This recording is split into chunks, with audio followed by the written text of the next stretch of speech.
Kan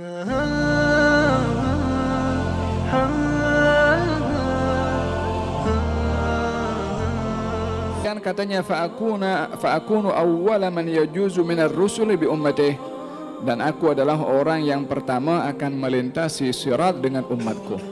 Dan di antara semua umat, pertama yang akan lalu di situ adalah umatnya Nabi Muhammad SAW. Dan ini adalah bahagian daripada penghormatan dan kemuliaan yang diberikan oleh Allah kepada umat Nabi, karena Nabi yang mulia. Kita diberikan kemuliaan oleh Allah Subhanahu Wa Taala berbandingkan kepada umat yang terdahulu adalah disebabkan karena kemuliaan Nabi Muhammad Sallallahu Alaihi Wasallam.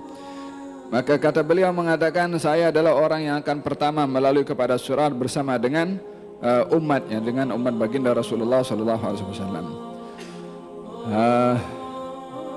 Ketika itu nampak baginda Rasulullah Sallallahu Alaihi Wasallam ramai daripada umat yang dihimpunkan sebelum melintasi kepada as-surat. Kemudian kata Jibril mengatakan bahwasanya dalam hadis Nabi sallallahu alaihi wasallam beliau menyatakan bahwasanya golongan umat waktu itu yang akan dibawa untuk antara surga dan neraka, kalau daripada 100 orang 99 yang masuk neraka, yakni satu saja daripada 99. Risau Nabi, macam mana umat daripada 99 satu je boleh lepas. Kemudian kata baginda Rasul, kata Jibril mengatakan setelah mendapat wahyu daripada Allah, umatmu wahai Rasulullah Muhammad berbandingkan kepada umat yang terdahulu umpama rambut putih yang ada pada bulu putih yang ada pada lembu berwarna hitam. Maksudnya di sini kemuliaan yang akan diberikan oleh Allah kepada umat Nabi Muhammad sallallahu alaihi wasallam. Dalam sabdanya beliau bersabda,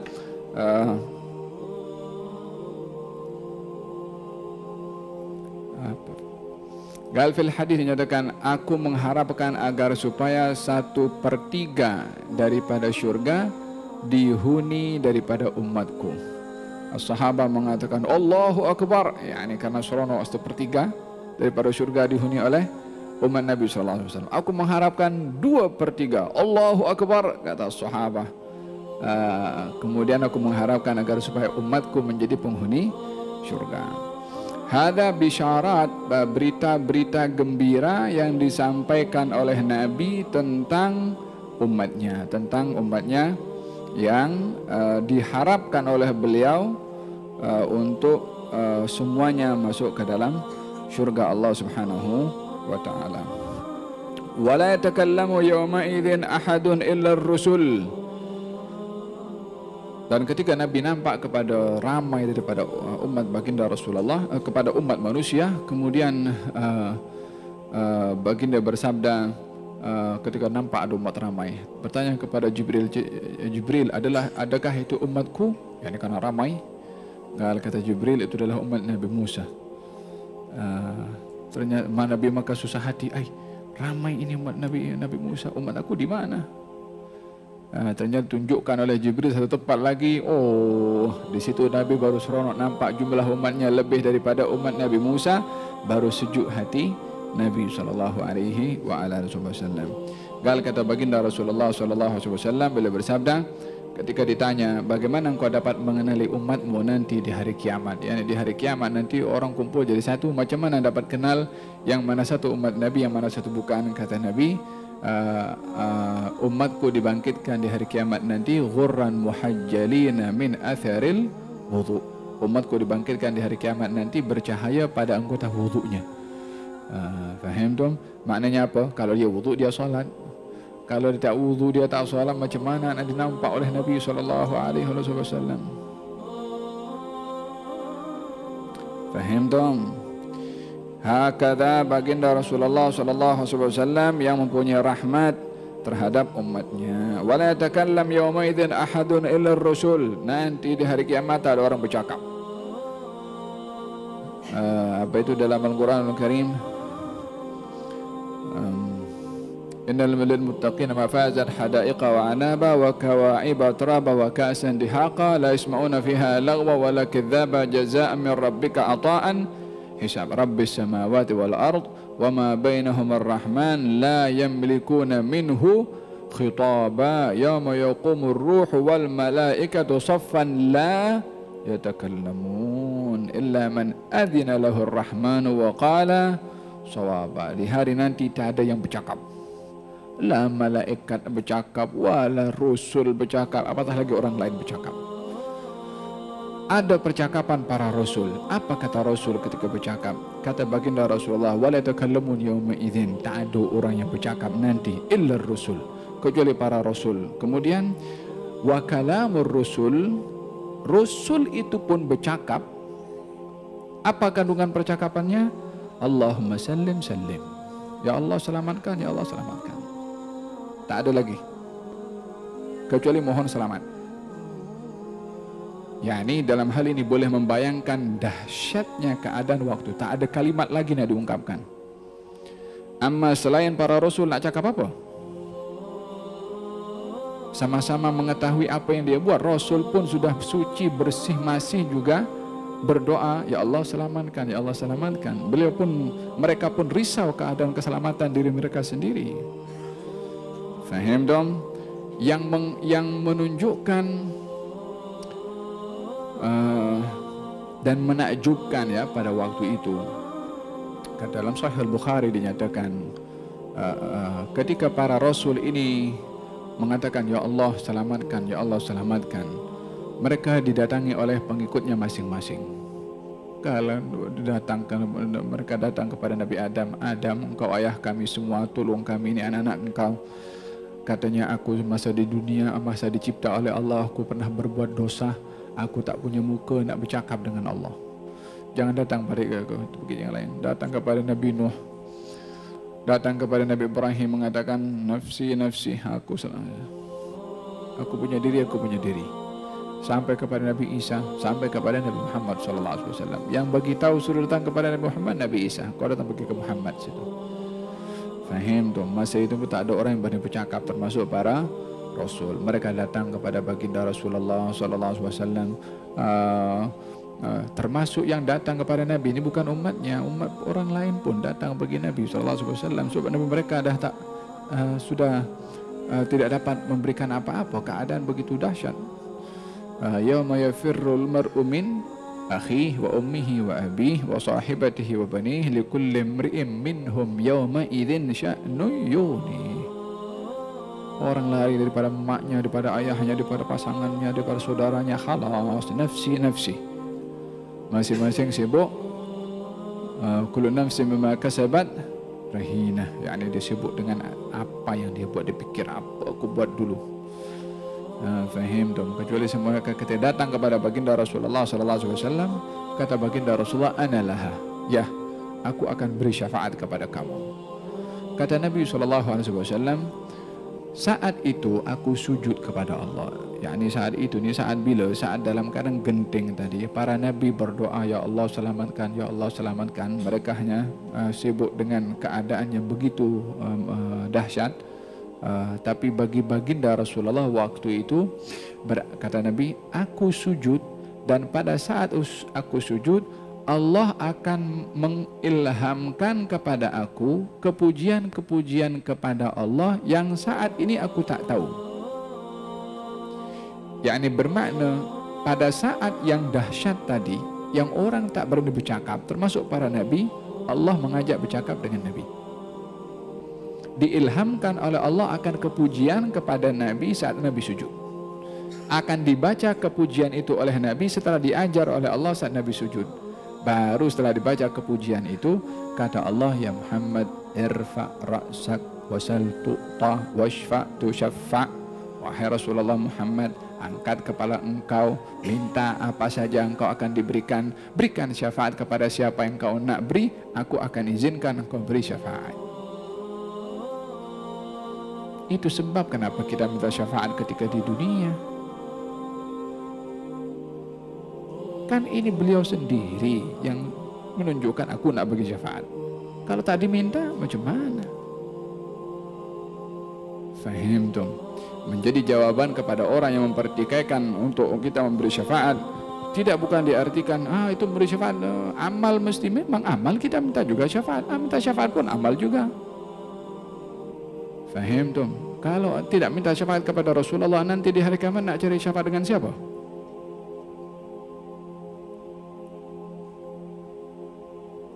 Sementara para nabi pada ketika itu hanya mengatakan, ya Allah selamatkan, selamatkan. Yani hanya Rasulullah sahaja yang ketika itu mengatakan, ana laha, yani aku yang akan memberikan asy-syafa'ah. Faham dong? Hakadha, ini adalah simbol kepada rahmat yang diberikan oleh Allah kepada Nabi sallallahu alaihi wasallam. Dan kemudian katanya, dan di sekitar neraka jahanam ini ada kalalib, yakni macam pengait-pengait yang akan menarik orang untuk dijatuhkan ke dalam api neraka, dan itu cukup kuat, yang tidak dapat dibayangkan besarnya pengait itu yang untuk mengait orang untuk dia campakkan ke dalam neraka, kecuali Allah Subhanahu wa taala yang Maha mengetahui. Faham dong? Nah, sehingga di antara mereka ada yang terkena kaitan yang yang dilekatkan di as-sirat sampai dapat merobek ataupun mengkoyak kepada tubuh badan seseorang, waliyadzubillah. Naam, hatta idza aradallahu rahmatan, sehingga bila mana Allah Subhanahu wa taala berkehendak untuk memberi rahmat kepada seseorang yang termasuk penghuni neraka, maka Allah akan menghantarkan malaikat untuk mengeluarkan orang itu daripada api neraka. Di antara syafaat yang diberikan dan diizinkan oleh Allah untuk baginda Rasulullah adalah mengangkat darjat orang dalam syurga kepada syurga yang lebih tinggi. Ada syafaat yang diberikan oleh Allah kepada baginda Rasulullah kepada mereka orang yang berdosa besar untuk diampunkan, dimaafkan dosanya sebab syafaat Rasulullah. Ada syafaat yang diberikan oleh Rasulullah bila mana orang berada dalam timbangan dan di situ timbangannya sama atau lebih berat sedikit akan perbuatan buruknya, maka di situ Nabi akan memberikan syafaat untuk lebih memberatkan amal perbuatan baiknya untuk masuk ke dalam syurga. Pelbagai macam syafaat yang diberikan oleh Allah kepada baginda Rasulullah. Termasuk syafaat yang diberikan oleh Allah kepada baginda Rasulullah adalah mengeluarkan orang yang sudah ada di dalam neraka, dikeluarkan oleh baginda Rasulullah sallallahu alaihi wasallam, sehingga kata malaikat Malik yang menjaga neraka, ya Muhammad, engkau tidak sisakan daripada umatmu seorang pun, kecuali semua yang masih ada sebesar biji zarrah daripada iman akan diberikan syafaat oleh baginda Rasulullah sallallahu alaihi wa ala alihi wasallam. Sebab ada yang dosa besar yang dimasukkan ke dalam neraka, lalu kemudian baginda berdoa kepada Allah, mereka yang yang berdosa kecil umpamanya yang sudah masuk dalam neraka, mereka akan berdoa mohon kepada Allah, yang dosa kecil akan dikeluarkan. Lepas tu akan sujud balik minta, ya Allah itu fulan yang dosa besar pun juga dimohonkan kepada Allah diberikan syafaat, dikeluarkan juga. Setelah daripada dosa yang besar, orang yang sekali dalam hidupnya mengucapkan la ilaha illallah Muhammad Rasulullah dengan sungguh-sungguh, hatta dalam hidupnya apa saja benda mungkar dia buat, selagi masih punya kalimat la ilaha illallah Muhammad Rasulullah, akan mendapatkan bahagian daripada syafaat Nabi Muhammad SAW. Dan Allah tidak akan mengekalkan hamba yang mengucap la ilaha illallah Muhammad Rasulullah sekali dalam hidupnya dengan tulus dan ikhlas, tidak akan dikekalkan oleh Allah di dalam neraka. Sehingga kata malaikat Malik mengatakan, ya Muhammad, engkau tak tinggalkan seorang pun daripada umatmu, semua dikeluarkan oleh Nabi sallallahu alaihi wa ala alihi wasallam. Wa hadza yang merupakan satu harapan kepada umat baginda Rasulullah untuk mendapatkan syafaat daripada Nabi sallallahu alaihi wa ala alihi wasallam. Faham tom? Sehingga di antara mereka ada yang dikeluarkan oleh Allah daripada api neraka. Apa katanya? Fayukhrijunahum, maka sebagian daripada mereka dikeluarkan daripada api neraka. Kemudian ketika sudah keluar daripada api neraka, kemudian wa ya'rifunahum bi atharis sujud. Orang itu dapat dikenali, yakni dapat dilihat masih utuhnya hanya daripada bekas sujudnya. Yang lain tak nampak. Hanya bekas sujudnya saja yang dijaga. Ini adalah menunjukkan bagaimana hebatnya kedudukan sujud. Oleh hadza, selagi seseorang boleh untuk sujud, jangan merengah-rengahkan duduk di kursi. Selagi boleh sujud, sujud. nilai sujud adalah amat berharga. Kecuali memang dah tak boleh, okeylah. Tapi selagi masih boleh letakkan dahi ke tanah, ambil peluang. Selagi masih diberi peluang hidup oleh Allah Subhanahu wa ta'ala. Wa harramallahu 'alan nar an ta'kula atharas sujud. Allah mengharamkan kepada api neraka untuk memakan, membakar kepada bekas atau anggota-anggota sujud. Fa yakhrujuna minan nar, dikeluarkan daripada api neraka. Maka setiap anak Adam, kata Nabi SAW, yang dimasukkan ke dalam neraka akan dibakar oleh api neraka kecuali kesan atau bekas daripada sujud. Maka ketika dikeluarkan dalam keadaan api sudah menghanguskan kepada tubuh badannya, maka akan dituangkan air namanya ma'ul hayah. Akan dituangkan air kepada orang tadi yang dikeluarkan dengan rahmat Allah daripada api neraka, dimandikan dengan air al-hayah, air kehidupan. Maksudnya air kehidupan di sini bukan daripada mati dihidupkan, tidak, dikembalikan kulit itu seperti sedia kala, sebab di akhirat nanti tak ada mati, hidup saja. Faham tu? Lalu maksudnya nahrul hayah atau ma'ul hayah, air kehidupan, untuk mengembalikan kulit orang yang terbakar untuk kembali pulih sedia kala. Kemudian akan tumbuh kulit itu seperti mana biji yang menumbuhkan dedaunan. Thumma yafrughu Allahu min al-qada' bainal ibad. Semua selesai. yakni ini orang the last one yang keluar daripada neraka. Lepas tu tutup dah. Neraka lepas tu tutup. Kemudian katanya wayabqa rajulun, orang yang tadi dikeluarkan dengan rahmat Allah daripada api neraka, setelah dimandikan dengan air kehidupan dan kembali kulitnya seperti sedia kala, maka dia pun menjauhkan diri daripada api neraka karena sudah dikeluarkan. Maka dia berada di antara syurga dan juga di antara neraka. Hanya wajahnya menghadap ke neraka. yakni keluar daripada neraka tapi wajahnya menghadap ke neraka. Dia tak boleh semena-mena untuk berpusing badan ikut dia punya suka. Ini protokolnya Allah Subhanahu wa taala supaya orang itu merasakan nikmatnya, merasakan nikmat yang diberikan oleh Allah. Kalaupun tak masuk syurga, hanya dijauhkan daripada api neraka, itu sudah nikmat. Karena dahsyatnya api neraka. Walihada orang itu ketika keluar daripada api neraka sudahlah bersyukur kepada Allah, alhamdulillah. Kemudian dia minta kepada Allah Subhanahu wa taala. Apa katanya? Ya Allah, palingkan wajah aku daripada api neraka ini. Kalau boleh tak nak tengok. Maka kata Allah Subhanahu wa taala mengatakan,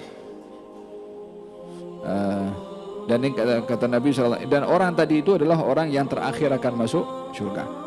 Fayaqul ya Rab, wahai Tuhanku, palingkan wajah aku ini daripada menghadap kepada api neraka, yakni alihkan untuk menghadap ke syurga. Katanya sesungguhnya aku menghadap kepada api neraka ini, baunya dan juga panasnya boleh membakar kepada wajah aku. Allah berfirman, kalau aku bagi apa yang kamu minta, adakah kamu akan minta yang lain?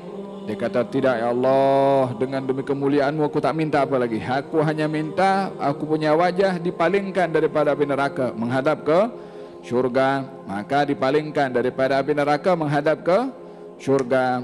Maka baru nampak tengok kepada syurga daripada jauh.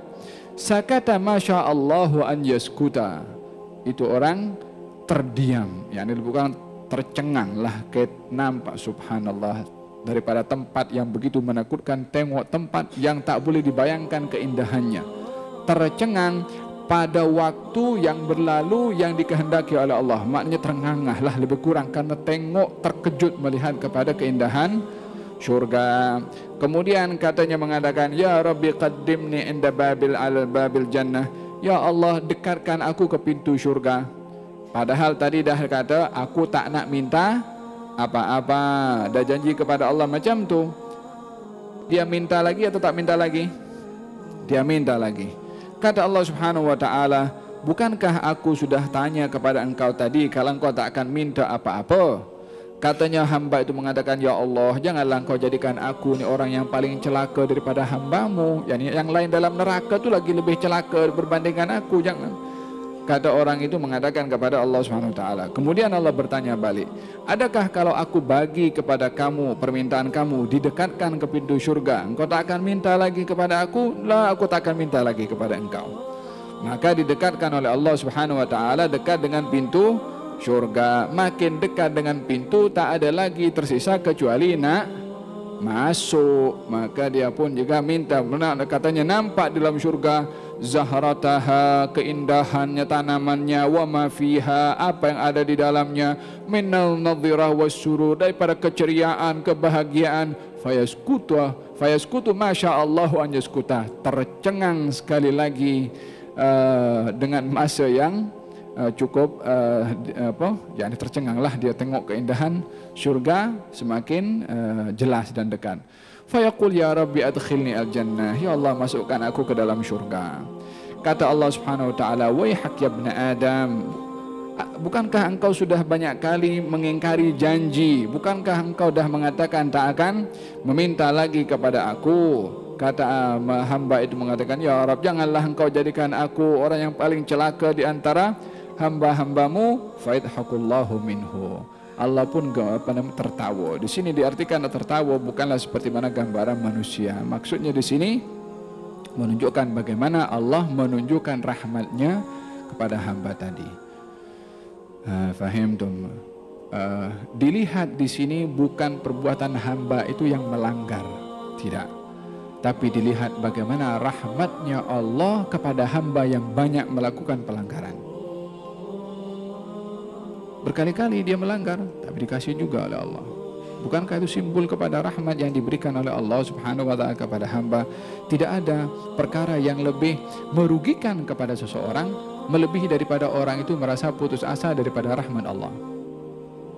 Itu sifat paling merugikan kepada orang itu sendiri.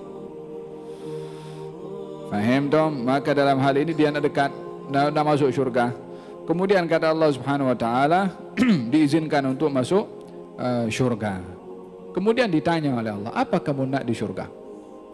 Kata Allah Subhanahu wa taala, fayatamanna, maka dia mengatakan aku nak di syurga ini.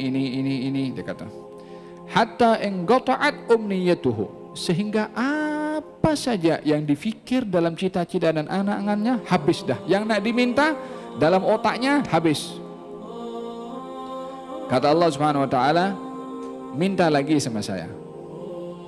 Zid min kada wa kada. yakni minta lagi yang lebih daripada apa yang kamu dah minta. Aqbal yudzakiruhu. Subhanallah. Allah ingatkan kepada orang itu akan apa yang ia inginkan dahulu ketika berada di dunia yang tak tersebut untuk dia minta kepada Allah Subhanahu wa taala. Tadi kan disuruh minta kamu, dia minta, bagi tahu. Ternyata dahulu ketika dunia dia pernah menginginkan sesuatu yang tak disebut pada ketika diberi peluang oleh Allah. Tak disebut, lupa mungkin. Allah ingatkan. Pernah tak dulu kamu minta kepada menginginkan di dunia kamu nak ini, kamu nak itu, yang lupa diingatkan oleh Allah Subhanahu wa taala.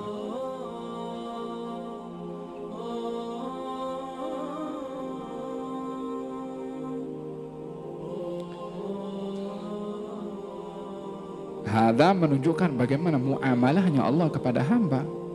Bagaimana sikap Allah kepada hamba. Kan rugi kalau orang menyikapi kepada Allah Subhanahu wa taala dengan pandangan yang sempit ataupun negatif kepada Allah Subhanahu wa taala. Fal hasil aqbala yudzakiruhu rabbuhu, diingatkan oleh Allah Subhanahu wa taala yang dahulu pernah dia inginkan dan dia lupa untuk sebut, diingatkan oleh Allah Subhanahu wa taala. Kata Allah Subhanahu wa taala setelah dia minta semua, kata Allah Subhanahu wa taala, lakadzalika wa mithluhu ma'hu. Semua yang kamu minta tadi aku beri 2 kali ganda.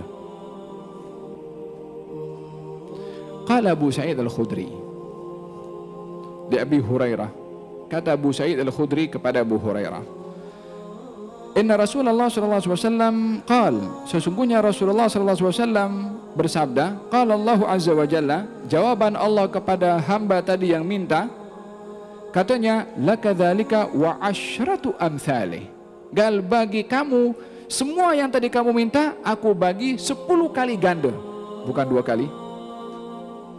Kata Abu Hurairah mengatakan, aku ingat 2. Kata Abu Sa'id, aku ingat Nabi sebut 10 kali. Orang itu ketika diberikan oleh Allah Subhanahu wa taala 10 kali ganda daripada apa saja yang ia minta, katanya, atahza'u bi? Ya Allah, janganlah kau perli aku ni hina sampai demikian pun juga kau bagi aku 10 kali ganda. Yakni daripada tak percaya kepada dirinya untuk mendapat pemberian yang begitu hebat sampai mengatakan, janganlah kau perli aku macam ni ya Allah. Tersalah ucap karena tak percaya dapat itu pemberian. Nabi ketika meriwayatkan tentang hadis itu dalam Sunan Al-Imam Tirmidzi, Nabi ketawa dengan kata-kata hamba tadi yang mengatakan kepada Allah Subhanahu wa taala, janganlah kau hina aku sampai begitu. Padahal memang itu realitinya diberikan oleh Allah Subhanahu wa taala. Paham dong? Alangkah rahmatnya Allah, alangkah maha lembutnya Allah, alangkah maha memberinya Allah Subhanahu wa taala. Mudah-mudahan kita mendapatkan daripada serpihan rahmat Allah Subhanahu wa taala insyaallah, dan digolongkan oleh Allah Subhanahu wa taala dalam golongan orang-orang yang berada dalam saf yang pertama melintasi as-sirat bersama dengan baginda Rasulullah sallallahu alaihi wa ala alihi wasallam min ghairi sabiqati adab wala itab wala fitnah wala hisab wala tawbih wala iqab. Ya arhamar rahimin. Sallallahu alaihi wasallam Muhammadin wa ala alihi wasallam. Alhamdulillahi rabbil alamin.